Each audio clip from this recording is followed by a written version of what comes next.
की संपूर्ण जिल्हा परिषद साध्या वेशातल्या पोलिसांनी बनली होती. म्हणजे आम्हाला समजलं नाही की एवढं मोठ्या संख्येनं पोलीस का इथं आहेत. आणि आमच्या एक सन्माननीय सदस्य बापूसाहेब शिंदे आहेत आमच्या बरोबर, त्यांचं आमच्याच 2 सदस्यांनी अपहरण केलं अशी त्यांच्या विरुद्ध काल खोटी तक्रार दाखल केली. सकाळी काल एकदा त्यांच्या विरुद्ध तक्रार झाली. ते स्वतः पोलीस स्टेशनला गेले. त्यांनी पोलीस स्टेशनला मात्र जबाब दिला की मी पुन्हा मला कोणी अपहरण केलेलं नाही, मी माझ्या मर्जीनं माझ्या पक्षाबरोबर आहे.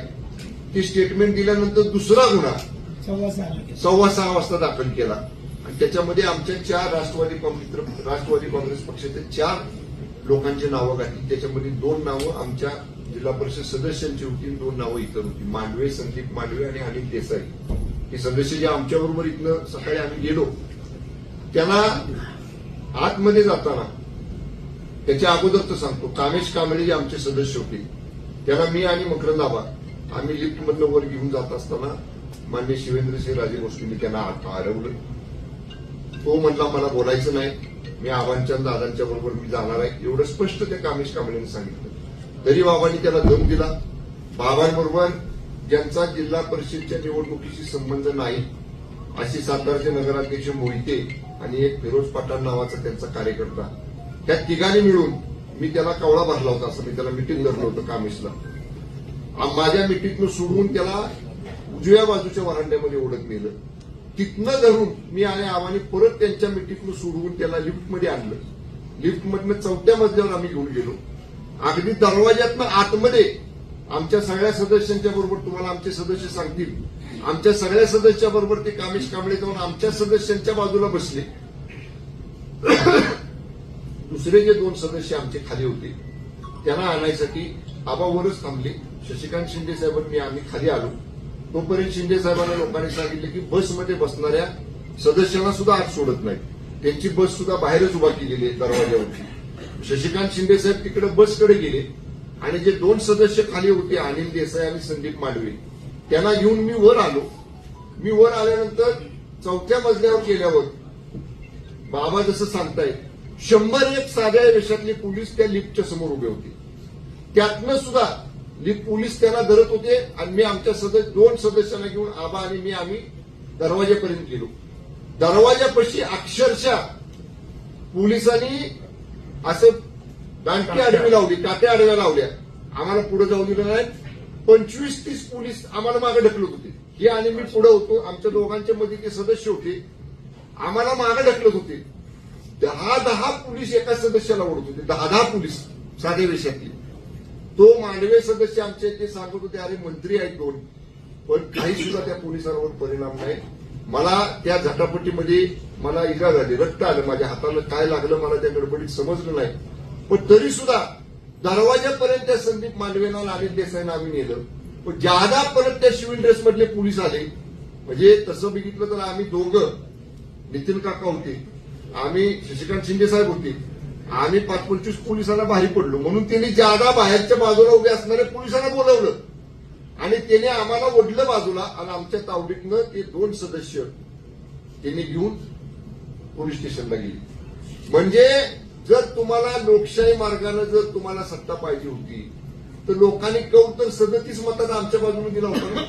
पण आम्ही काही निवडणूक झाल्यावर हातात घातलेला नाही. आमचा तिघांचा हातात निवडणुकीच्या आधीपासून आहे. 2 राष्ट्रवादी तरी एकत्र लढल्या आणि शिवसेना आणि राष्ट्रवादी काँग्रेसची आम्ही तडजोड करून त्रिपोल अलायन्स निवडणूक पूर्व युती आम्ही केली.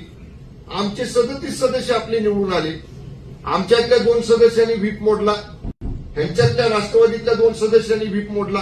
ठीक आहे, त्यांच्यावर आता आम्ही पक्षांतर बंदाची कारवाई करू, त्यांचं डिस्क्वालिफिकेशन करू, त्यांचं सदस्यत्व रद्द करू. अगदी सुप्रीम कोर्टापर्यंत जायची वेळ आली. काही लोकांनी सांगितले त्या सदस्यांना की तुमचं सदस्यत्व जाऊ देत नाही.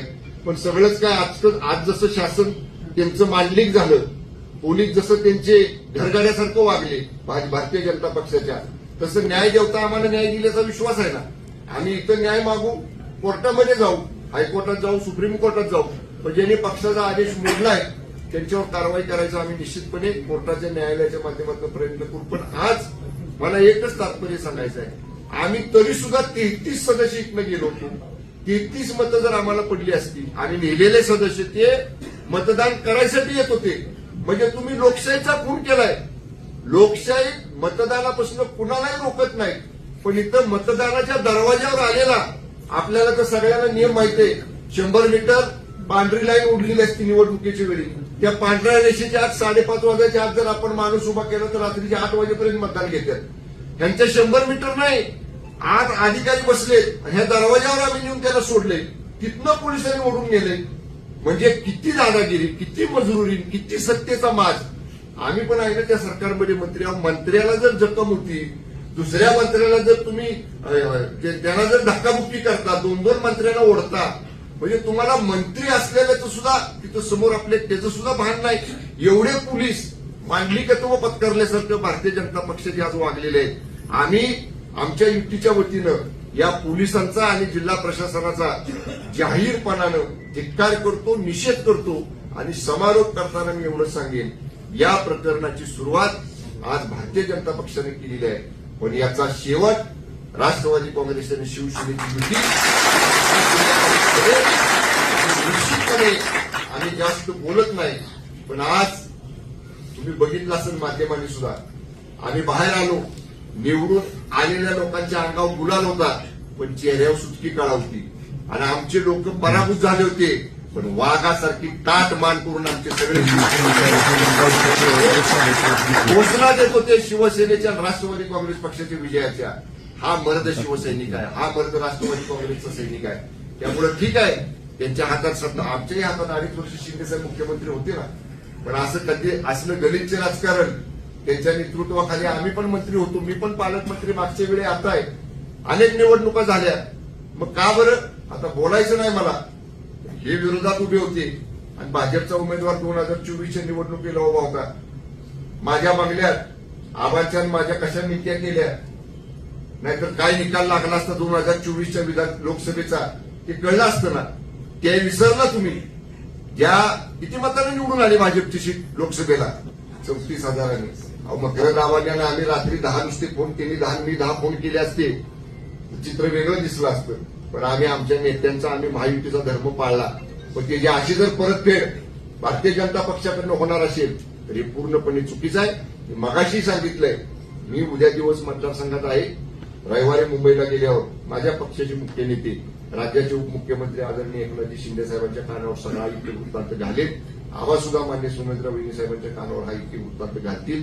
शशिकांत शिंदे साहेब, पवार साहेबांच्या सुप्रियाताईंच्या कानावरती हा इतके वृत्तांत घालतील. आणि निश्चितपणे जिल्ह्यात काय भूमिका घ्यायची ते आम्ही सगळे एकत्र बसून ठरवू. पण एक वाक्यात मी सांगेन, भारतीय जनता पक्षाने नीचपणाचा आणि सत्तेची मस्ती कशी असती त्याचा कळस करून आज दाखवलेला आहे. हे लोकशाहीचा गळा घोटणारं कृत्य आहे. सातारा जिल्ह्यातली स्वाभिमानी जनता भारतीय जनता पक्षाच्या या कृत्याचं उत्तर लोकशाही मार्गानेच त्याला दिल्याशिवाय राहणार नाही.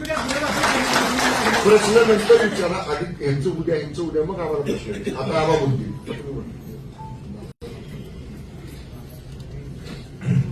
आज सातारा जिल्हा परिषदेच्या उपाध्यक्ष पदाची निवडणूक होती. पालकमंत्री शंभूराजे देसाई, विक्रम पाटील, नितीन काका आणि आम्ही जरा शांत सगळ्यांनी येऊन ही निवडणूक लढवत असताना जनतेने यशवंतराव चव्हाणांच्या आणि असलेल्या भूमिकेला पाठिंबा देऊन या सातारा जिल्ह्याने इतिहास घडवला. 37 सदस्य आमचे निवडून आले होते. सत्तेच्या माध्यमातून 4 सदस्य आमिष आणि दबावपोटी फोडण्याचा प्रयत्न केला. कालपर्यंत 33 सदस्य आमच्याबरोबर होते, आहेत, आजही होते. सत्ता मिळवण्यासाठी सगळे प्रयत्न केल्यानंतर सुद्धा भाजपला यश येत नाही म्हटल्यानंतर सत्तेचा दुरुपयोग करण्याचा प्रयत्न झाला, त्याचा उल्लेख केला गेला.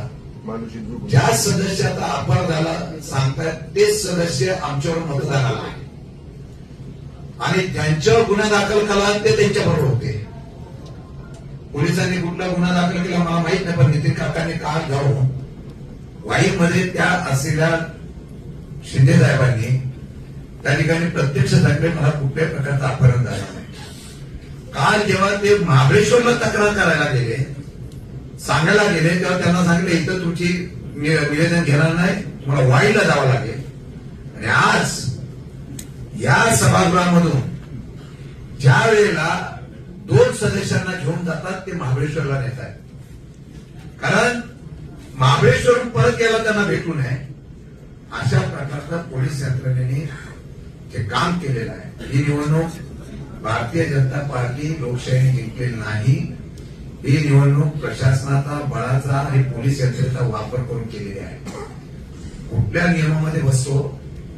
मतदानाचा अधिकार असलेल्या सदस्याला मतदान देण्याच्या बाबतीमध्ये जर पोलिसांनी हरकत घेतली असेल तर आम्ही त्याच्यावर एफआयआर दाखल करणार, कोर्टात जाणार. मतदानाचा वंचित करण्याचा अधिकार कोणाला नसताना सुद्धा, म्हणजे अगदी तुरुंगात असलेला गुन्हेगार सुद्धा उमेदवारी करतो आणि त्याला मतदानाला पाठवतात. इथे गुन्हेगार नसताना लोकांना त्या ठिकाणी मतदानाचा अधिकार मधून दिला नाही. भीती होती सत्ताधारी म्हणून. मला एवढंच सांगायचं आहे, यामध्ये पूर्णपणाने पोलीस यंत्रणेचा पूर्णपणाने पाठीकत झालेली आहे. हे एसपी असतील किंवा बाकीच्या सगळ्या प्रशासनाने एफआयआर दाखल करण्याच्या बाबतीमध्ये घाई केली. 2 मंत्री आणि सगळे सदस्य गेटवर गेल्यानंतर सुद्धा आज ज्या वेळेला त्यांना खेचून नेतात तिथे अधिकाराचा वापर करतात आणि त्याला कमी का काय? सभागृहामध्ये आमच्या सगळे सदस्य बघतात, महिला भगिनी वगैरे सगळे. कामेश कांबळे हा आमच्याबरोबर होता. त्या कामेश कांबळेला सगळे मंत्री, शिवेंद्रराजे असतील, सगळे आमदार असतील, त्या प्रक्रियेच्या आतमध्ये जातात. ज्या प्रक्रियेमध्ये आम्हाला सुद्धा जायचा अधिकार नाही त्या प्रक्रियेमध्ये जातात आणि त्यांना सांगतात तू मतदान केलं पाहिजे. काय करत होते कलेक्टर? तुम्ही तिथे प्रमुख होता ना, तुमच्या समोर अशा पद्धतीने केलं जात आहे. आणि तेवढंच नाही तर त्याचा हात वरती करण्यासाठी सरळ सांगता याचा हात वरती करावा. त्या दोघांना हात वरती करायला लावतात. आमचं मागणं आहे हे सर्व सीसीटीव्ही फुटेज मध्ये आहे. खाली असलेल्या उमेदवाराला, सदस्याला पळवून नेणं हे पण सदस्य पोलिसांच्या असलेल्या आतमध्ये एवढं धाडस दाखवतात म्हणजे यांना कायद्याची आणि सरकार आमच्या बापाचं नाही असं वाटायला लागलेलं आहे. ज्या पद्धतीने केलेलं आहे मला वाटतं हा निषेध आहे. हे रणीचा नाव आहे. कोर्ट कचेऱ्या आम्ही करू, जनतेच्या दरबारात सुद्धा जाऊ, पण ही सत्ता ज्या पद्धतीने मिळवण्यासाठी हट्टाच आहे. सगळंच आम्हाला मिळालं पाहिजे, त्यासाठी वाटेल त्या तटाला जाण्याचा प्रयत्न. आमच्या सदस्य महिला भगिनी रडल्या, आक्रमक झाल्या म्हणजे हे कुठला प्रकार आहे? म्हणून ज्या पद्धतीने ह्या असलेल्या सरकारचा उपयोग करून, सत्तेचा उपयोग करून या जिल्ह्यामध्ये ज्या पद्धतीने सत्ता मिळवलेली आहे त्यांना तर आम्ही डिस्क्वालिफाय करणारच.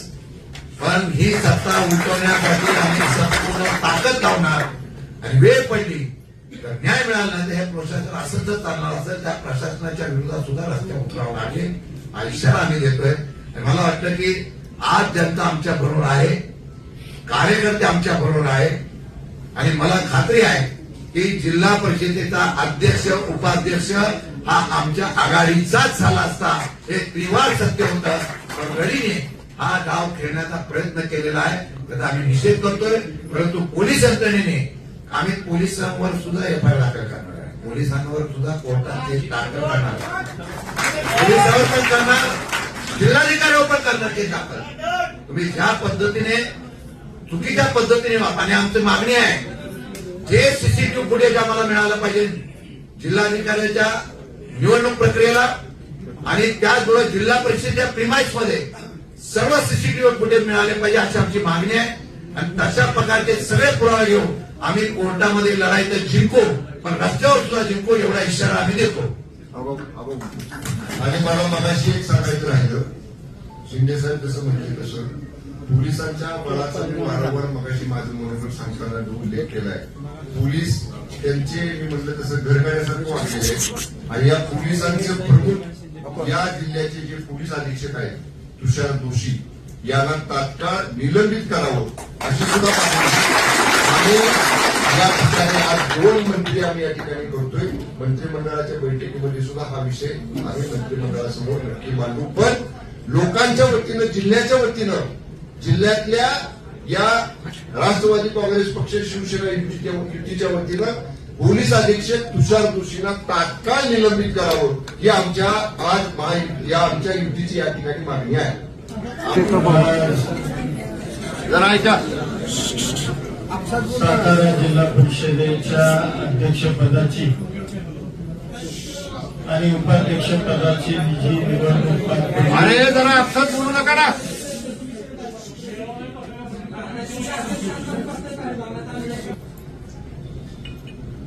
या पुरोगामी सातारा जिल्ह्याला